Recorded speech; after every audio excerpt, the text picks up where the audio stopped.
Eu gostaria de fazer um agradecimento especial aqui a essa turma que, com muita generosidade, né, vai trazer a vocês aqui uma discussão de altíssimo nível sobre estratégia e negócios. O nosso moderador, Celso Chapinotti, grande companheiro de várias ações aqui dentro desse mercado nosso de Belo Horizonte, é diretor do Gartner Group para o mercado mineiro, executivo sênior com mais de 19 anos de experiência comprovada no desenvolvimento de marketing e vendas, soluções de marketing e vendas em companhias de software e tecnologia. Também possui background técnico, particularmente no início da carreira, alcançando posição de CIO no Grupo Mendes Júnior. Seu background inclui conhecimento em soluções de mercado para supply chain, CRM, ETP, ERP, erro meu, BSM e BI, com foco especial nos segmentos industrial e de serviços na América Latina. Convido o Celso, por favor, a tomar posição. O Celso vai ser o nosso moderador desse painel.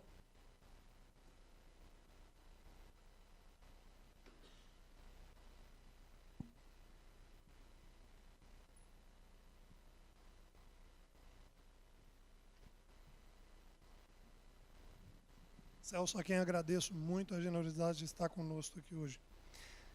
Vou convidar para compor esse painel Alberto Campos, VP de Tecnologia da Informação no Serasa Experian, experiente diretor de TI com histórico de trabalho demonstrado na indústria de lazer, viagem e turismo, competências nas áreas de processos de negócio, design de processos de negócio, balanced scorecard e gestão de serviços de TI. Fortes conhecimentos em tecnologia de informação, graduado pela Northwestern University, Kellogg School of Management.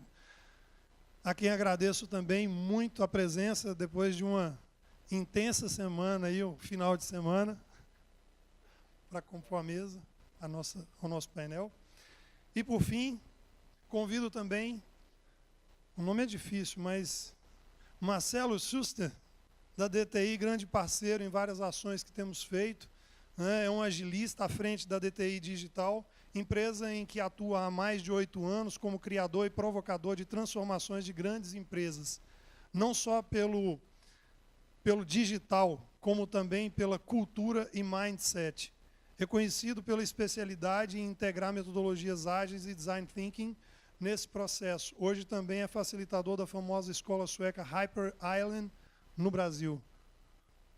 Por favor, Marcelo.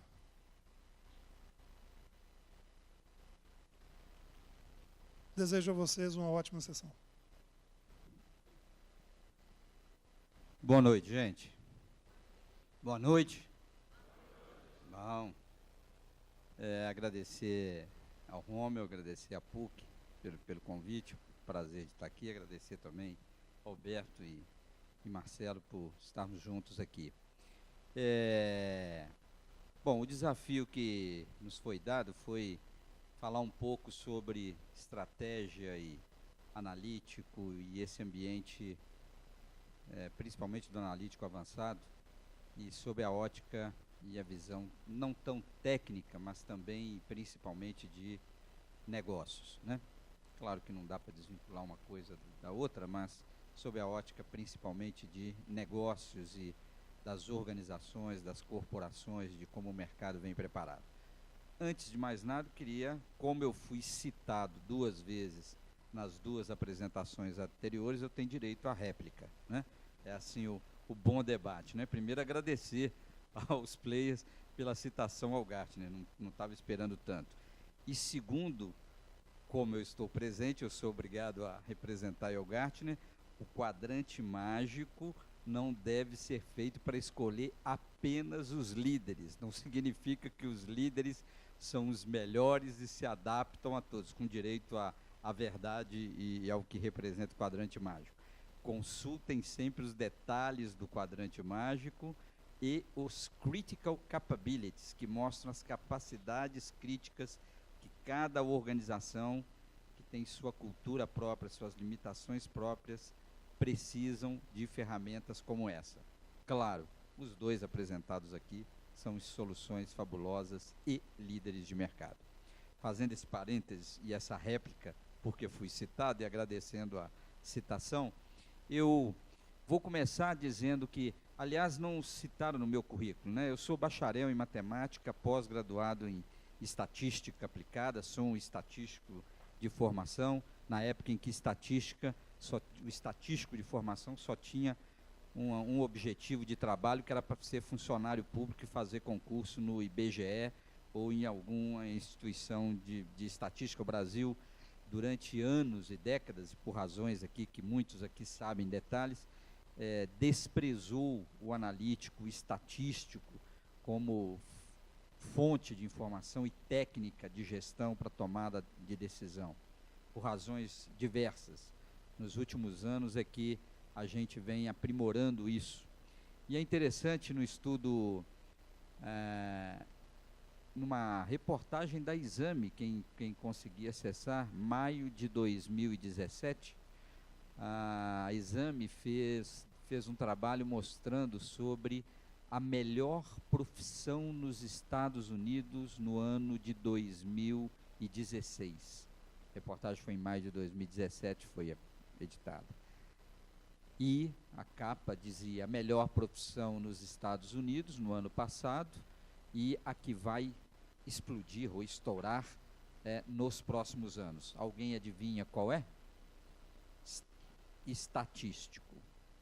A formação estatística e, obviamente, aplicada em diversas das suas funções como analista de dados. E é interessante, e aqui já expondo alguns dados, o Gartner entende que a gente 2018, 2019, porque é uma passagem, o Gartner entende, os nossos analistas, como sendo o ano da explosão, principalmente do analítico avançado, né? Representado aí, analítico avançado, pelo estatística avançada, pelo inteligência artificial, deep learning, machine learning, estatística, métodos e aplicação, projeções e modelos prescritivos, aplicação de técnicas estatísticas mais avançadas, além das básicas. É um mercado que o Gartner prevê para 2021 de 2,9 trilhões de dólares em geração de novos negócios, novas oportunidades. 2,9 trilhões de dólares. E numa pesquisa recente, o Gartner, em dezembro de 2017, o Gartner, entrevistando 399 presidentes e sêniores de empresas, perguntou qual era a maior restrição ao crescimento para os próximos 5 anos que os líderes observavam. Essa é uma pesquisa que o Gartner faz todos os anos, no final do ano.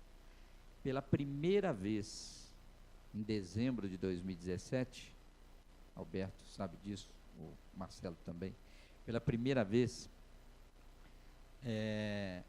talentos, skills e competências foram determinados como o fator número 1 de restrição ao crescimento. Skills e competências sempre surgiu, mas em posições inferiores, e impedimentos tecnológicos em segundo lugar, também pela primeira vez na segunda posição no top 3. E detalhando um pouco a pesquisa e sobre skills e competências faltantes nas organizações, a que mais foi denotada foi, ao lado de outras, claro, mas a que mais chamou a atenção, a falta de skill e competências para aplicações, conhecimento analítico.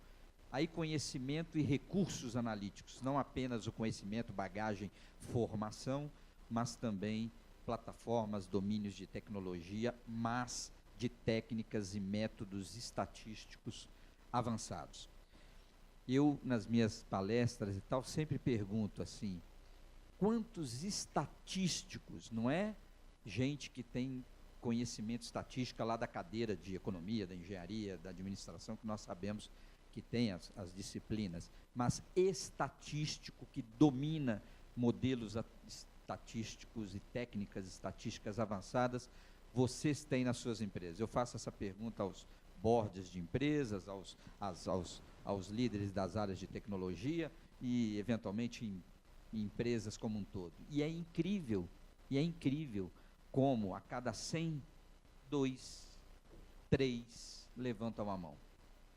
Então, se a gente acredita numa frase que foi dita aqui antes, e o Gartner acredita nela, os nossos analistas, que dados e analíticos estão no centro da competitividade de todo e qualquer negócio, a gente acredita na frase de que dados é mais valioso, muito mais valioso do que o petróleo, né? Se a gente acredita nisso, como é que ao mesmo tempo nós constatamos tão pouco investimento nessa área, no capital humano, no conhecimento analítico e estatístico? Eu encerro aqui um pouco a minha introdução e aí vou agora nessa linha, e depois a gente muda de vertente com outros dados. Vou primeiro perguntar, vai ser aqui à minha esquerda, sem nenhuma tendência ideológica, mas vou perguntar ao Alberto. Alberto, dado esse quadro inicial, aliás, parênteses, eu e Alberto, na década de 90, obviamente que o Alberto deve ter começado como estagiário aos 5 anos de idade na Magnesita, porque nós trabalhamos juntos em um sistema analítico que nem se chamava BI, aliás, BI é um termo do Gartner, criado pelo Gartner, era EIS, Executive Information Systems, né, Acrisio? E MIS, Management Information Systems, como alguns lembraram, nem existia a palavra BI, BA, analítico avançado, né? Na década de 90 nós estamos, e quase 30 anos depois estamos aqui ainda falando do estatístico. E aí, fechando esse parênteses, só porque lembrei disso com o Alberto, trabalhamos em conjunto lá no início da década de 90. Alberto, como você vê os líderes das organizações, os líderes em geral, se preparando para essa parte dos seus talentos, dos skills, como você tem observado as organizações e nas organizações onde você liderou e lidera, essa preocupação da preparação dos talentos, skills, das competências das organizações, internalizar essa competência que é tão vital aí como centro da competitividade. Aborda um pouco, por favor. Tá bom, vamos lá. Primeiro, deixa eu fazer como o Celso, deixa eu só corrigir uma coisa no meu currículo. Eu tenho 2 meninos, um chamado Bernardo, de 5 anos, e o Pedro, de 6. E por que eu gosto de falar nisso? É porque acho que em alguma fase da nossa vida a gente começa a pensar nos porquês da vida, né? E eu falo para vocês, muitas das minhas opções hoje são baseadas neles, e algumas das respostas que eu vou dar para vocês também são baseadas no futuro que eu acho que a gente vai ter para um país e para eles também.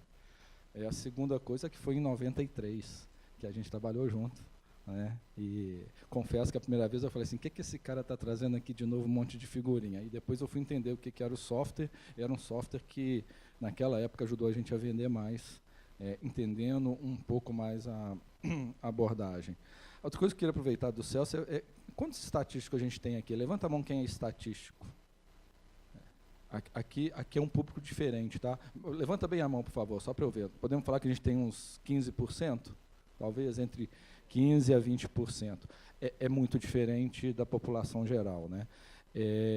O mercado americano e o chinês, principalmente, eles hoje estão investindo muito na educação do que eles chamam de STEAM, né? Que é ciências, tecnologia, engenharia e matemática. Porque eles acreditam que essa base analítica vai ser muito importante para as empresas complementarem a formação deles. O que eu estou vendo hoje no mercado brasileiro? Um rouba-montinho. Como a escassez de profissional é muito grande, principalmente profissionais competentes, o que a gente tem é um rouba-montinho. Tira um cara de lá, joga para cá e assim vai.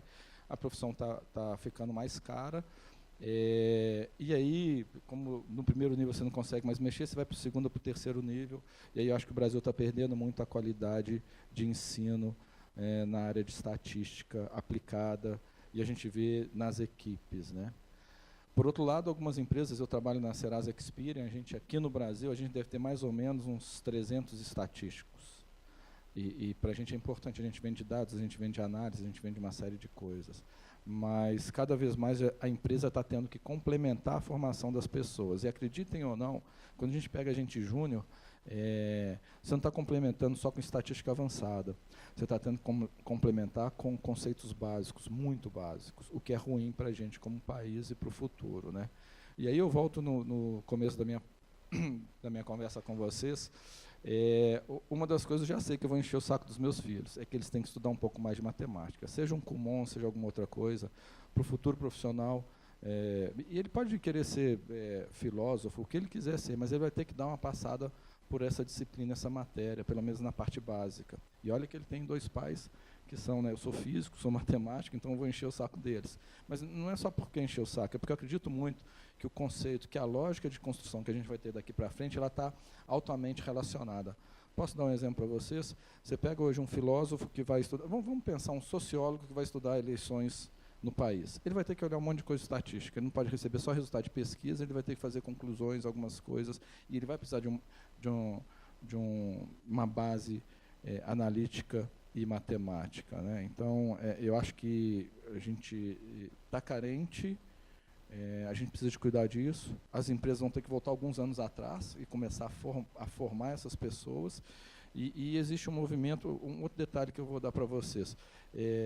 Eu já fiz isso em outra empresa, e recentemente eu estou precisando de ter gente no meu time com mais skill analítico, mas uma análise mais avançada. Eu estou trazendo gente da Venezuela, não estou conseguindo gente no Brasil.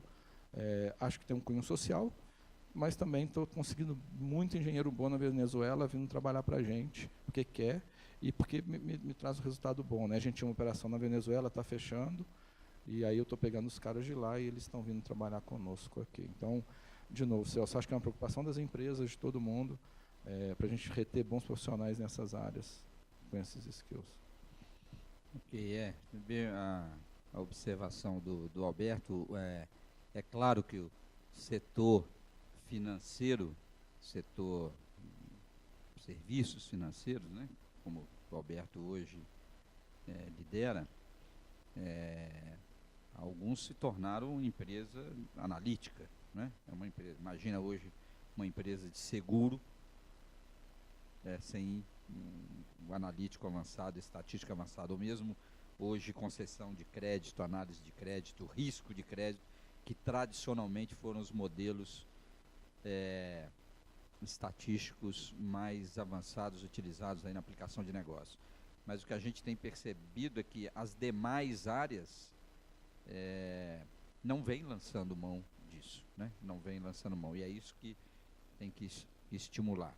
Eu vou fazer a mesma questão, Marcelo, para você, como você vem percebendo as empresas, e você, como fornecedor de serviços, de integração de soluções também, como você tem percebido essa carência de skills e competências nas organizações, e como você vê também como suprir isso de alguma maneira, né?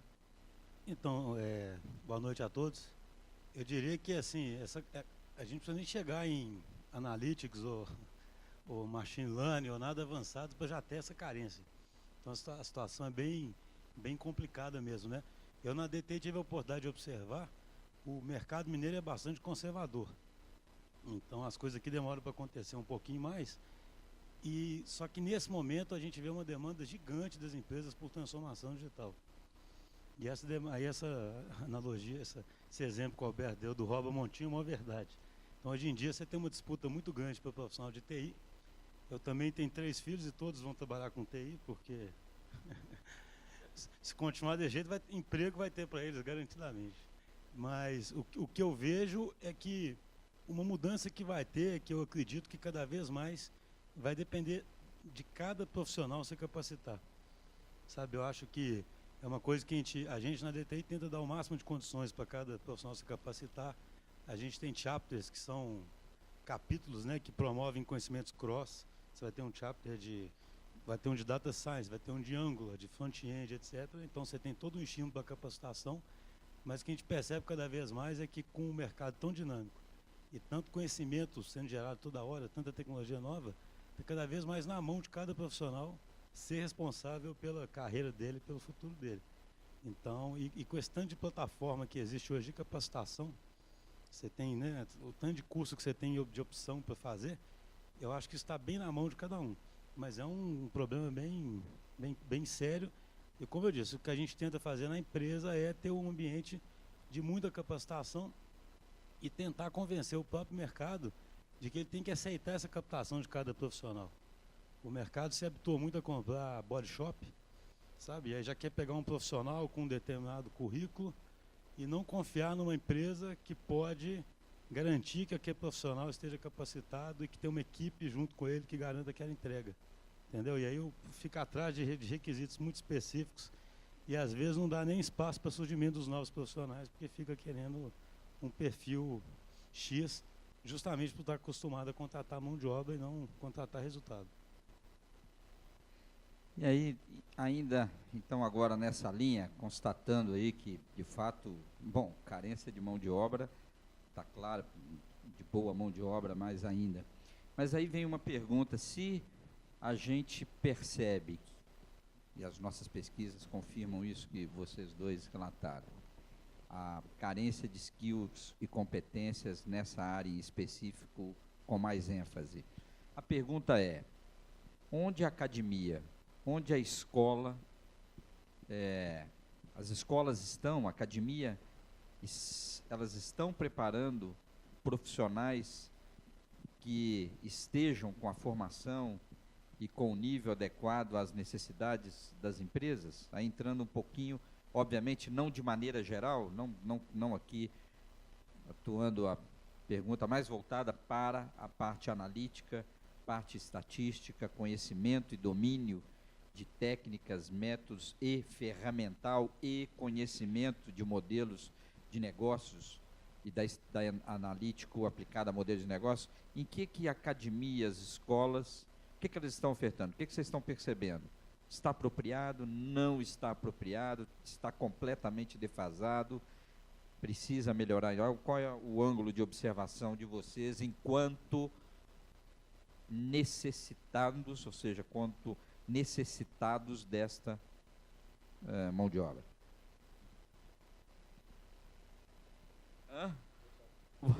Boa, Marcelo. Você. Acho que a pouco está perfeita, né? Assim, eu posso falar pela DTI, né? Obviamente, né? Na DTI a nossa seleção é muito baseada, muito mais em potencial, né? Em que a pessoa pode aprender, justamente por causa dessa crença que eu falei anteriormente, de que nesse mercado dinâmico, muito mais importante é as pessoas serem capazes de aprenderem, né? Então, por exemplo, eu sou engenheiro e a gente estuda um tanto de coisa na engenharia, sou engenheiro eletricista, né? A gente estuda um tanto de coisa e não sabe nem para que vai usar depois. Aí na faculdade a gente sempre falava assim, não, mas eu como engenheiro aprendi a aprender, né? Aí a gente falava essa frase para se convencer de que vale a pena ter feito o curso de engenharia, né? Mesmo não mexendo nessa área. Só que com o passar do tempo eu fui vendo que aquilo ali era verdade, né? Que você tem que aprender a aprender. Então eu acho que esse tipo de movimento de aproximação da faculdade do mercado, ele é fundamental, porque durante muito tempo a gente percebe a faculdade distante e formando os alunos com conteúdo muito teórico. A gente vê cada vez mais uma aproximação, uma troca. Então eu acredito que os profissionais estão sendo bem formados, mas eu volto a repetir, essa falta não é uma questão que uma faculdade específica vai resolver, porque tem muita demanda no mercado.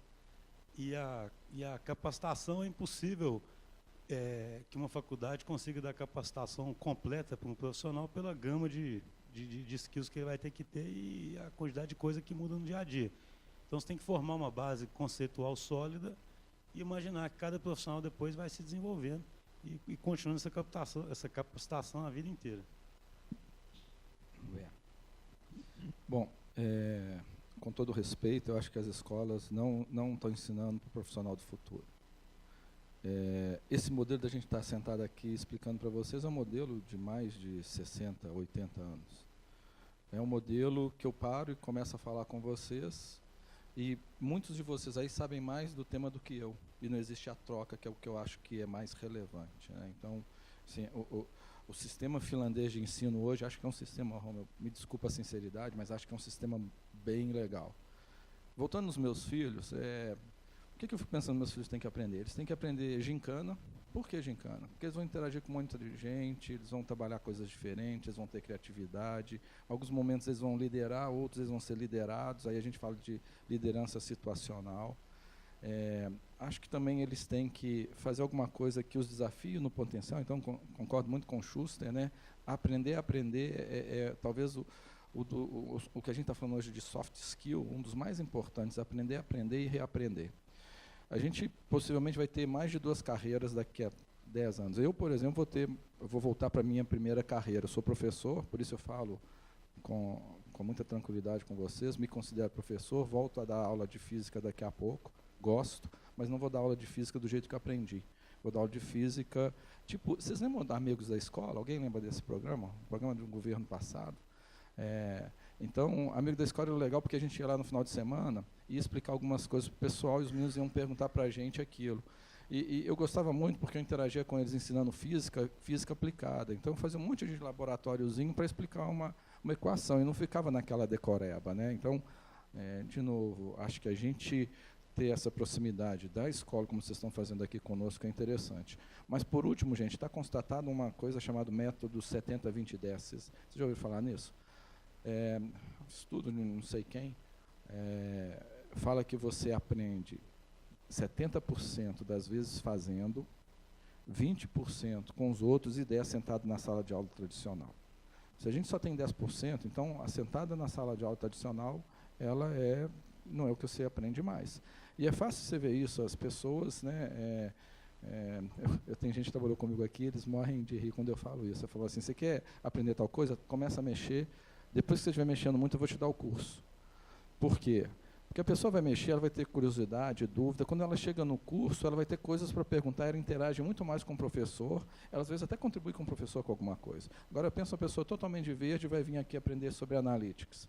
Ela vai sair com um monte de teoria, ela vai começar a aplicar, ela vai ter dúvida, aí ela pergunta para o colega, que são os 20%. Então, eu acho que esse modelo é um modelo mais promissor. A gente trabalha desse jeito lá na empresa que eu estou hoje, 70-20-10, e acho que é interessante. Mas eu só queria voltar no outro princípio, que para mim é muito importante. Aprender as coisas, técnicas, linguagens, metodologias, é muito importante. Mas a gente não pode abrir mão da base. Gente, não sei quantos de vocês, mas eu tenho que falar isso aqui. Eu estou fazendo de novo teste de português e de matemática para quem entra para um curso de analista de sistemas. Porque a carência do básico está muito grande. E é muito ruim quando você chega para o cara e fala assim, olha, vamos fazer uma média, me dá aqui uma média aritmética. O cara falou, como é que eu faço a média? Isso é muito básico, né? E acho que assim, isso está faltando, não sei, acho que não é culpa das escolas, talvez os pais, a gente tenha que atentar mais para isso, para que a gente tenha uma formação pelo menos básica, boa. A partir daí, aprender linguagem é igual aprender a andar de bicicleta, né? E por último, só para não gastar muito tempo, a gente vai ter que aprender uma outra coisa, que é aprender a desaprender.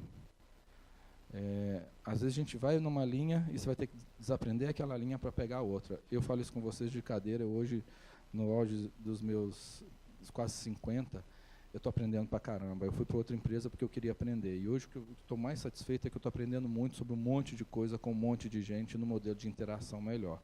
Acho que isso, e a humildade para chegar lá e falar assim, cara, eu não sei o que é isso, me explica. Você não sabe, é muito com o cara coloca a mão assim, você não sabe, mas você é chefe. Eu falei, não sei, me explica, senta. E aí você vai interagindo, você vai construindo muito melhor. Então acho que de novo, esse questionamento eu deixo aqui para todo mundo, pensando aí no futuro da gente e dos filhos. Só complementando um pouco, até com algumas projeções aí, levantamentos do Gartner, constatado que falta skill, competência, a gente constata que os líderes das organizações não não conhecem, não percebem os riscos e as oportunidades desse novo cenário do analítico avançado, vamos dizer assim, né? Do tema aqui do nosso workshop. Não percebem. E é interessante, né, um dos papéis do Gartner, claro, e um dos papéis das empresas de consultoria, no nosso caso de aconselhamento estratégico. Eu tenho vários clientes aqui na frente, aliás, os dois aqui são clientes nossos. Um dos papéis que a gente tem feito é exatamente despertar, alertar a alta direção da empresa quanto à emergência, urgência no investimento nesse papel. Obviamente, aqui no Brasil em especial, onde a gente foca, aqui em Minas em especial, onde eu atuo, o nível da competitividade nacional e a competitividade mineira em especial, que já, de maneira geral, mesmo num cenário tradicional atual, já não é dos maiores, né? Vide competitividade da economia nacional, não é das bem posicionadas nos rankings mundiais. Imaginam os senhores o que está por acontecer nos próximos anos, quando a competitividade, a escala de competitividade é mais fortemente demandada.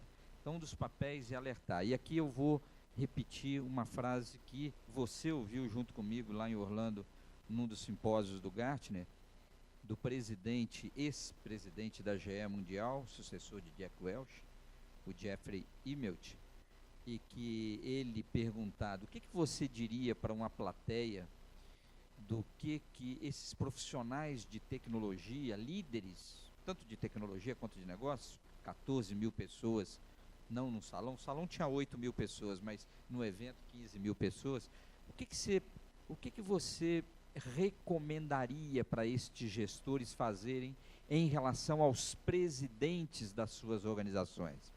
E aí o Jeffrey respondeu, eu tenho a gravação dessa entrevista e de vez em quando a revisito, ele dizia: os senhores têm que perturbar, os senhores têm que amedrontar os seus líderes, os seus presidentes, os boards das suas empresas, com os riscos que eles estão correndo de serem dizimados pela falta de investimento em modelos avançados analíticos. E essa frase me marcou. Bem, ele era o presidente e é o que ele esperava. Então ele diga: esse é um papel que nós todos, as empresas, a gente recomenda isso, inclusive alguns dos fornecedores de soluções nessa área, recomendamos aos líderes de tecnologia e inovação das organizações. Isso tem que ser levado, nos parece que os líderes das organizações estão cientes dos riscos e das oportunidades. Não estão. Eu posso lhes garantir. Aliás, foram muito complacentes comigo, muito elogiosos, me dizer que eu tenho 19 anos de experiência, né? Eu tenho 42 anos de experiência nessa área de tecnologia. Comecei numa época, sou testemunha desse avanço aí brutal, e com a área analítica trabalho até com a minha empresa lá na década de 90, durante muitos anos. Então, os 19 anos, agradeço, Rômulo, mas deve ser os últimos 19 anos onde eu venho trabalhando, dos 42. E é incrível observar, e aí de novo trazendo o foco para a nossa grande nação. Incrível a não percepção das lideranças quanto aos riscos e oportunidades nessa área. Alguém, e aí é um nicho de oportunidade para fornecedores, é um nicho de oportunidade para os integradores, é um nicho de oportunidade para os que estão entrando no mercado, estudar isso, dominar esta área de oportunidades e riscos e ser o mensageiro, aquele que alerta. O mercado está precisando disso, acreditem, principalmente para os mais jovens. O Gartner tem recomendado aos líderes que uma das técnicas de organização ágil, que é o próximo tema que nós vamos entrar aqui agora. Eu estou diante de dois experts nessa área. Uma das técnicas, das dezenas, um dos métodos para agilizar os seus processos de decisão, se modernizar, arejar a sua gestão, um dos métodos é pegar um recém-chegado na empresa de 6 meses e fazer o que se chama de reverse mentoring. Perguntar ao menos experiente, por isso que é um reverse mentoring, o que ele tem visto da empresa, quais as observações que ele tem da empresa, o que ele observa de errado, o que poderia ser melhorado, como ele observa a cultura da empresa, como ele percebe o clima da empresa. Olha que interessante, né? Um modelo. É um negócio que vai totalmente contra a nossa cultura tradicional, conservadora, ainda mais falando dos gaúchos e não dos mineiros. Então, esta é uma oportunidade rara. Eu queria fazer essa observação como um ponto. E aí, vou para um segundo tema, que é se estamos diante da transformação digital, se o mundo lá fora está se transformando de maneira brutal, se o mercado consumidor cada vez mais empoderado, informado, demandante, exigente, crítico, com acesso à informação. Se tudo lá fora muda, se as tecnologias, como nós vimos aqui, algumas delas aqui sendo exibidas à nossa disposição. A pergunta é: como tornar a nossa organização mais ágil? Como fazer que nossos processos de decisão, e aí baseados, claro, em modelos analíticos, estatísticos, ou não, sejam mais ágeis?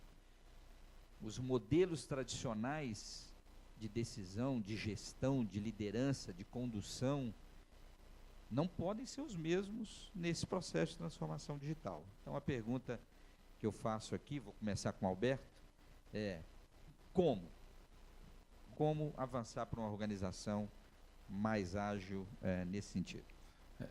Essa pergunta vale $1 milhão, viu? Olha só, é difícil, né? Eu trabalho na empresa, a empresa tem 50 anos, fez 50 anos agora esse ano, e o nosso propósito lá é ser uma startup de 50 anos. E para fazer isso a gente tem que mudar alguns conceitos, né? E é difícil. Vou voltar no que eu falei na resposta anterior. Para fazer isso a gente tem que desaprender algumas coisas. Então, estruturas rígidas de direção e controle hierárquicas, no way, não tem jeito, né? A minha experiência, a empresa que eu trabalho hoje, ela tinha, lá comigo, tinha 6 ou 7 níveis hierárquicos. Aí eu falei, isso não rola, não dá, para eu ter que falar com o cara, não rola. Então nós viramos isso tudo e eu hoje tenho 3 níveis. A gente virou toda a área de desenvolvimento para squads, chapters e tribos, 100%. E a gente trabalha muito a questão do líder situacional, né? Aí eu falo muito com o pessoal lá, olha, nesse projeto você me lidera. Como assim? Você me lidera, eu estou aqui para te ajudar a tirar os obstáculos. Então você, como o líder desse squad, desse time, desse chapter, seja lá o que for, você vai me falar o que eu tenho que fazer para você ser bem sucedido. E é um pouco difícil até para as pessoas olharem e sentirem isso. Mas acreditem, isso é muito legal. Quando você faz essa técnica de trazer as pessoas e pedir para elas falarem o que ela está sentindo na empresa, se você sentar para ouvir, às vezes dói, né? Porque você faz uma série de coisas que estão erradas do ponto de vista dessa geração. E assim, eu acredito muito que tem interação. A gente tem, de novo, trabalhar igual gincana. Gente, eu não sei se vocês fizeram isso, talvez uma das fases mais felizes da vida da gente é quando a gente era criança, por uma série de coisas. E vocês já foram pegar os filhos de vocês na escola e vocês já viram eles brincando? Já viram o quanto que eles estão prazerosos? E que às vezes um dos meninos lá é o dono da bola, é o líder, na outra ele é o cara do pincel, na outra é o outro. Então, assim, esses modelos trazem mais felicidade e a felicidade traz mais produtividade. A gente está falando mais em ambiente maçante com as pessoas, né? As pessoas vão embora mais facilmente hoje porque tem mais oportunidade. Elas vão muito em busca, diferente da nossa geração, elas vão muito mais em busca de ser feliz, de propósito, né? Então, acho que as empresas precisam questionar os seus modelos de direção e controle, precisam de fazer essa pirâmide invertida. Os líderes são mais situacionais do que líderes definidos, né? O cara é líder lá há 20 anos na empresa, mas as coisas estão mudando tão rapidamente, não podemos querer que ele tenha todas as respostas, mas nós podemos querer que um time consiga trabalhar junto e obter as melhores respostas. E outra coisa é ter essa humildade de querer aprender sempre, até como empresa, sabe, Celso? Isso é importante. Do ponto de vista, não posso deixar de falar que eu sou físico, né, físico e químico, você só acelera um processo natural se você colocar um catalisador no meio. Então, acho que empresas que podem trazer esse skill para dentro da companhia também são muito bem-vindas, porque elas vão funcionar como catalisador de aceleração desse processo, um processo de transformação ágil ou de transformação digital. Então, ter bons parceiros, boas pessoas. Eu tenho uma operação muito grande em São Carlos, lá tem universidades excelentes, igual aqui em Belo Horizonte. Tá? E não estou falando isso porque sou mineiro, não. Eu gosto muito, muito, muito da mão de obra aqui de Minas, mais do que alguns outros locais. E São Carlos eu estou achando uma mão de obra parecida. E quando a gente vai nesses lugares, a gente consegue trazer da universidade, através dessas pessoas, para dentro da empresa, uma série de coisas.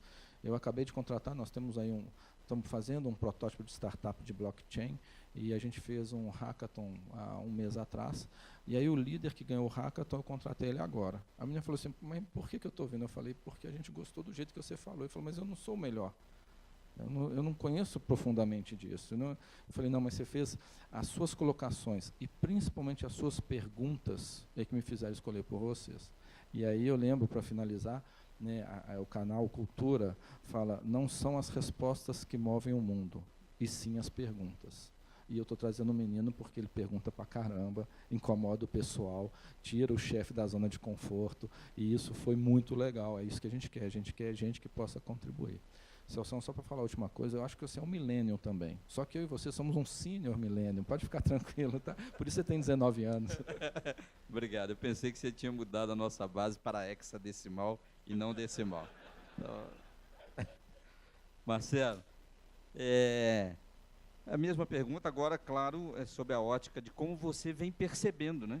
Como é que você vem percebendo as organizações? Então, é curioso que eu acredito que nós estamos num momento único para fazer essa transformação, porque é interessante contar uma história. Primeiro, eu comecei a trabalhar com agilismo em 2001, 2002, e a primeira venda que eu fiz foi para o Alberto, e talvez fosse o único que acreditava na época nisso. Eu lembro que eu fui lá numa concorrência e eu parecia doido, porque ainda mais cara novo, mais impetuoso, então estava falando, vai dar errado o jeito que vocês querem comprar com RFP, etc. E tinha o Alberto do outro lado acreditando nisso já em 2001, 2002. E desde então, eu passei minha vida, inclusive abri uma empresa por causa disso, tentando vender essa ideia do ágil. E por que eu falo que esse momento agora é um momento muito especial? Porque o nível executivo está morrendo de medo. Então, o medo, eu aprendi recentemente que ninguém ia mudar por causa do meu discurso, mas o medo vai fazer as empresas mudarem. E esse medo é bem real, porque esse medo da transformação digital, né? Assim, para mim, a transformação digital na verdade, é o quê? É um chamado para um senso de urgência das empresas. Se vocês viram na apresentação anterior, que o que era barreira de entrada, antigamente, proteger algumas empresas, não é mais barreira de entrada, né? Então, se antigamente, esse exemplo aqui, os vários exemplos de reconhecimento de imagem aqui, uma tecnologia dessa seria, há 10 anos atrás, ou 15, se existisse, uma empresa já teria uma barreira de entrada só de adotar uma tecnologia dessas, né? Porque ela gastaria lá alguns milhões, teria um tanto de servidor, um tanto de gente e se protegeria com aquilo. Agora ela não pode fazer mais isso. O cara da esquina tem acesso à mesma tecnologia que ela tem. E isso cria na empresa, então, um ambiente de hipercompetição. E aí a única saída que as empresas têm é serem ágeis. E aí vem uma coisa muito irônica, né? Que eu tenho lido vários livros, agora a literatura da agilidade está virando para negócio. Você tinha vários livros de Scrum, né, livros de agilidade para TI. Aí tem um livro, até um cara da Forbes que ele brinca, é a vingança dos nerds agora, porque o movimento que surgiu como manifesto ágil nos anos 2000, ele está influenciando a gestão de todas as empresas. Então, se você pegar o modelo que as empresas estão procurando adotar, é como se o novo desenho organizacional fosse um desenho de squads. E o squad não é um desenho só não é um desenho só para resolver um problema tecnológico. É para resolver problemas no ambiente de incerteza. Então, assim, eu concordo plenamente com o Alberto e acredito que a mudança ocorre lá na liderança, porque esse líder novo é um líder completamente diferente do líder que existiu até então. Tem uma analogia muito boa nesse livro que eu falei, que é de um general. Então é até engraçado um general falar isso, né? O general, ele estava numa operação no Afeganistão e ele tinha, talvez, ele comenta lá, né? Ele tinha ele tinha, sei lá, todo o poder americano ao dispor dele, né? Para dar informações, a CIA, o Serviço de Segurança, os Marines, etc., etc., comandando aquele povo todo. Ele tinha melhor conhecimento que ele podia ter do cenário de guerra baseado nesse tipo de informação, e ainda assim eles estavam perdendo a guerra, né? Não estavam conseguindo acompanhar a agilidade, sabe, daquela guerra. E aí o que ele percebeu que a estrutura ainda era uma estrutura muito de pirâmide, né? A informação tinha que fluir num nível para chegar no outro nível. Não era uma estrutura organizada em rede. Então ele mudou completamente a estrutura, organizou, né, essas equipes em rede. E aí ele fez uma analogia interessante, que ele fala o seguinte: ele fala que a vida inteira ele aprendeu que ele, como líder, tinha que ser como se fosse um grande mestre, que saberia dar os próximos passos, prever as próximas jogadas e orientar todo mundo e ter todas as respostas. Mas ele percebeu que naquele novo ambiente, ou seja, quando você deixa todos os times mais livres para conversarem, ligados em rede, né, a informação fluindo, ele era muito mais um jardineiro do que um grande mestre. Um jardineiro no sentido de cultivar um ambiente onde os times iriam prosperar. Então, você imagina um general falando que seria um jardineiro. Quem diria, né? Isso. Então, assim, para mim, quando o Celso pergunta onde a mudança começa, para mim, essa mudança, necessariamente, ela pode vir pela operação, pela própria TI, que começa a fazer squads e forçar a organização, mas o negócio sempre vai ser limitante se o negócio não se reestruturar também. Mas o momento é um momento de reestruturação, porque o medo de cada negócio é real, né? Não é um medo artificial. Cada dono de negócio, a não ser que ele tenha um monopólio, alguma coisa muito específica, alguma situação muito específica, ele de fato está com medo. Então é a hora de quem quer fazer essa transformação fazer mesmo, porque eu acho que está todo mundo muito sensível a isso. Eu posso só completar? A gente, lá na Serasa Experian, a gente abriu uma empresa nova, SMI, micro, pequenos e médios negócios. Ela opera 100% com Squad Agile. E aí foi uma das oportunidades que eu tive de falar com os caras: olha, vocês vão fazer isso aqui, esquece, vamos fazer desse jeito.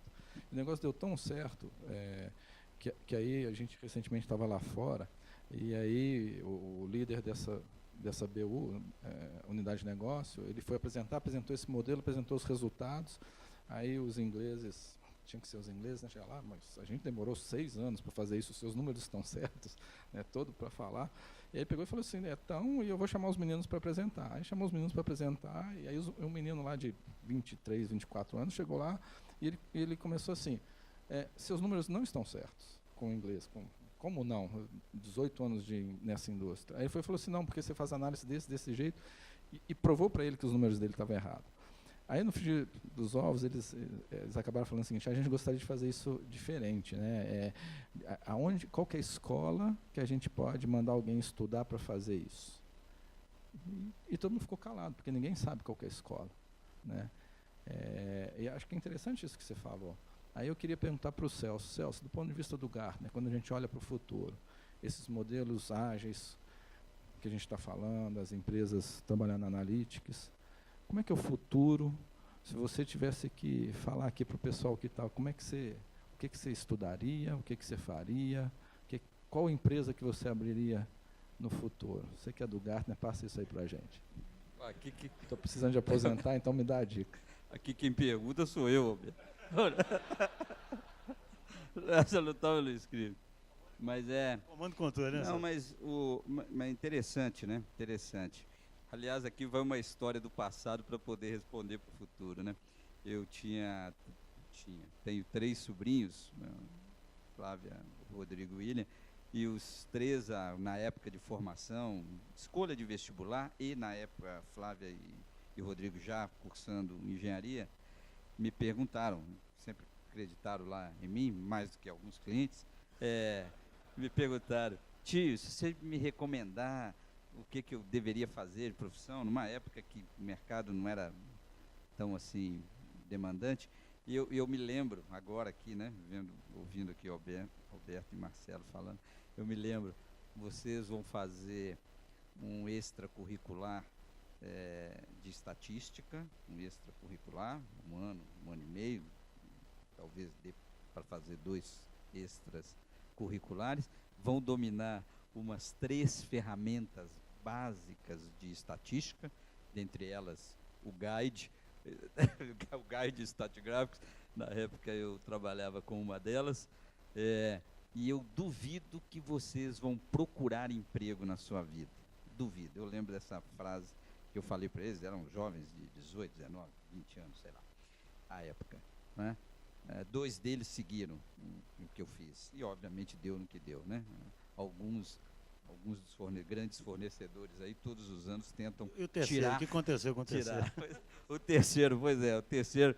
Não, o terceiro ficou rico, né?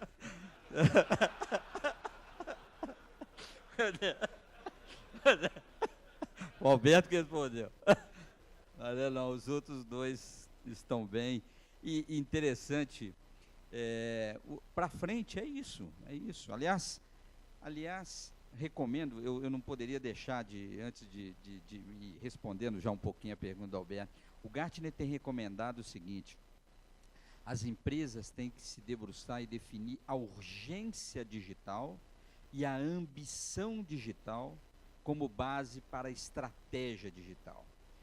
É interessante isso, a gente tem recomendado isso para os boards todos, aqui em Minas, algumas das grandes empresas têm utilizado os nossos instrumentos, eu até digo, algumas grandes consultorias não gostam muito do Gartner por isso, quer dizer, ao invés de você pagar 10 milhões, 5 milhões, X milhões, N milhões para definir estratégia digital, use esse template aqui que você vai ver que você pode sair do outro lado com bem. Urgência digital.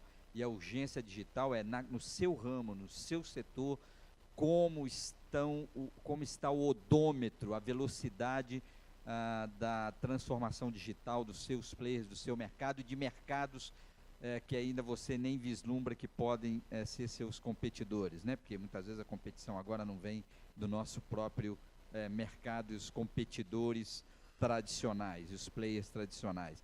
Depois de definir a urgência, defina a ambição digital, porque a urgência pode ser elevada, baixa, média, mas a ambição define os recursos, os limitadores.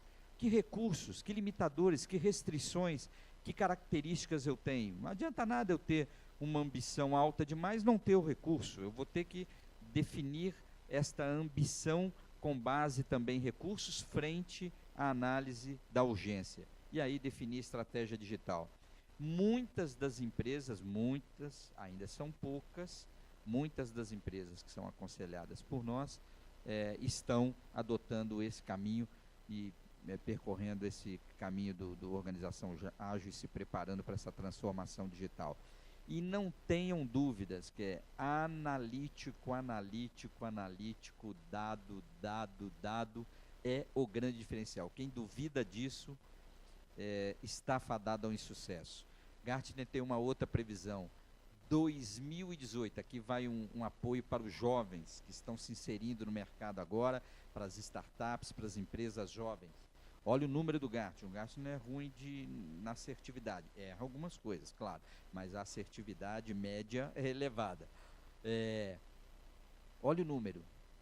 Em 2018, ainda vai ser comprovado, 50% das soluções que o Gartner inclusive acredita que serão as grandes diferenciais no mercado no futuro, nesse processo de transformação digital, soluções de IoT com Analytics, IoT sensoriando, captando informações de maneira automática, Digital Twins, essa palavra vocês têm que começar a estudar, acessem o Gartner e aprendam lá o que é Digital Twin.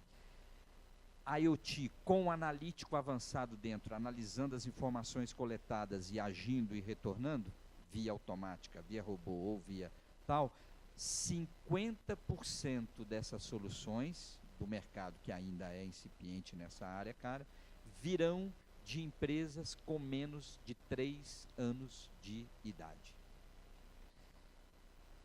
50% das soluções de empresas com menos de 3 anos de idade, né? Seja a unidade da empresa, seja... É uma oportunidade única.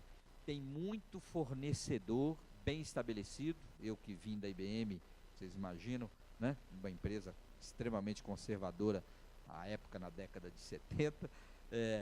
Muito fornecedor grande, estabilizado, que não tem a agilidade necessária para atender às demandas de agilidade e velocidade que o mercado exige. Estão empresas jovens. Esse é um estímulo à empresa jovem, respondendo um pouco o que o Alberto disse. Quer dizer, é um nicho incrível. Não é mais tamanho que determina absolutamente nada, e sim agilidade e capacidade e flexibilidade.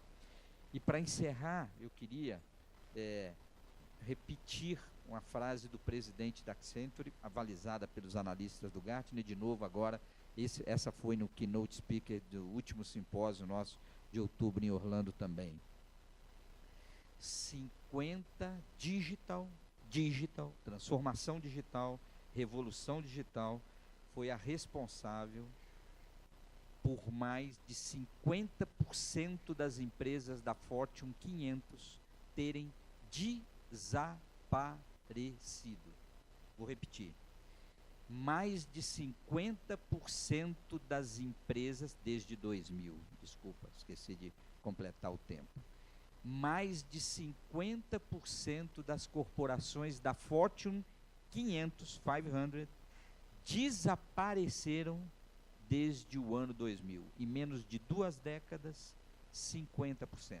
E tem gente que acredita que não estamos vivendo uma revolução, que não estamos vivendo uma transformação, que analítico, estatístico, dados, sensoriamento automático e captura e retorno rápido é um processo revolucionário. É risco e oportunidade o tempo todo. Queria agradecer a Alberto, queria agradecer Marcelo e principalmente a vocês pela paciência.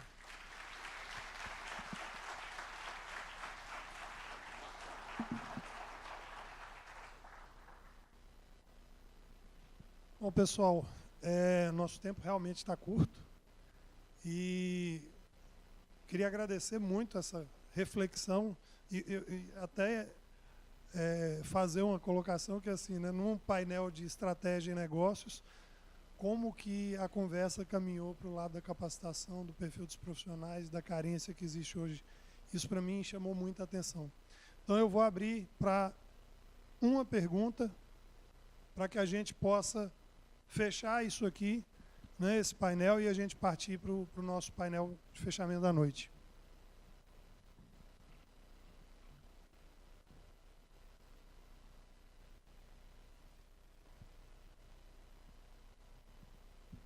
Boa noite.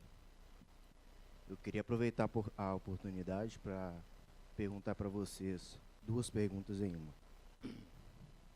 A primeira é: vocês 3 são grandes líderes, pelo que eu pude perceber. A primeira é: quais características de vocês acham que fez com que vocês estivessem onde estão hoje, certo? E a segunda é: quais características vocês acham que os profissionais do futuro têm que ter para chegar na posição que vocês têm hoje? Porque talvez não sejam exatamente as mesmas. Pergunta difícil, primeiro a responder o Alberto. Pô, essa foi boa, obrigado. Ele fazia isso lá em 90, do mesmo jeito. Dependendo da sua resposta, eu nem vou precisar responder. Não, olha só, eu tenho a sorte de ter colegas de trabalho aqui nesse auditório. E eu acho que, assim, eu sou muito curioso, sabe? Eu acho que isso é uma coisa boa. De novo, eu acredito muito no que eu falei. Não são as respostas que movem o mundo, e sim as perguntas, né? Vocês estavam falando aqui, eu não sei se vocês viram, teve uma hora que eu peguei o celular, não é porque eu estava olhando nada na internet, não, foi notar 2 coisas que o Celso falou aqui que me chamaram muito a atenção, eu não tinha pensado. Então, assim, acho que a curiosidade, A humildade para falar que eu não sei, eu confesso para vocês, quando eles me falaram para vir para esse painel, eu falei assim, gente, eu ainda estou aprendendo, o que eu vou lá falar? E eu não tenho vergonha de falar, e tem muita gente que me ensinou uma porrada de coisa. Desculpa, lá em São Paulo a gente fala palavrão, aqui não posso falar palavrão. Assim, acho que essa capacidade de aprender e desaprender vai fazer diferença para frente, porque vai aparecer um monte de ferramenta, vai aparecer um monte de coisas, você vai ter que se vira nos 30, sabe? Então, acho que isso é uma coisa importante. Diria essas. O que mais? Ele vai falar Analytics, quer ver? E vai ficar rico também. Falar Analytics. Fala, Marcelo, você... Uma pergunta complicada, primeiro que eu tenho, assim, a forma que eu enxergo o mundo, a gente tem muito viés retrospectivo, né? Acontece muita coisa para explicar onde a gente está e para onde a gente vai, então é muito difícil ficar... E tem uma frase na DT que a gente fala, inclusive, que sucesso é efêmero, né? Então a gente nem se considera com sucesso, sabe? Porque é uma loucura todo dia, né? Você está sempre correndo atrás. Mas é engraçado que coincide com o Alberto uma coisa, eu acho que até citei aqui, eu sou... Isso que eu falei de aprender, eu sou muito curioso, estou sempre procurando aprender. E eu acho que outra coisa muito importante que acabou norteando sempre minha carreira é saber cuidar de gente. Eu acho que hoje todo líder, todo mundo tem que cuidar de gente, né? Acho que isso é uma coisa que permeia toda a organização, porque quanto mais o mundo vai ficando, esse mundo que a gente falou, esse mundo doido, mais você precisa realmente de gente criando. Aí eu sempre brinco, se a liderança souber sair do caminho das equipes e deixar eles frutificarem, igual a história do jardineiro, é impressionante que uma equipe onde o líder sai do caminho pode produzir. Então talvez isso tenha a ver com humildade, né? Mas eu acho que uma boa característica é saber sair do caminho, sabe? De quem está querendo produzir, doido para produzir. Bom, eu avalizo os dois aqui, são dois grandes líderes de gente, né? E para mim, com duas características, respondendo a tua pergunta, a gente está muito carente de líderes que saibam comunicar e inspirar, né? Essa é uma carência das organizações. Eu que trabalho há 42 anos em organizações internacionais, lá fora, aqui dentro, e mesmo lá fora, também lá fora, melhor dizendo. Inspirar gente, né? Inspirar. Não é uma tarefa fácil de se perceber num líder. Controlar, mandar, ordenar, controlar, determinar, isso são características aí de um tempo, né? Esse novo tempo está exigindo liderança que domine menos tecnologia, domine menos o lado técnico, o lado operacional, os detalhes, mas que se comunique bem, que verbalize bem, que crie visões, futuros, caminhos e inspire pessoas para essa direção, né? Aliás, talvez não esteja faltando essa característica não só nos líderes de negócio, né? Os líderes da gestão pública, políticos, por exemplo, está faltando muito. A nossa nação, acho que está carente desse tipo de gente, de maneira séria, claro, e verdadeira. E o segundo item que eu acho que tem a ver com o fórum aqui, né?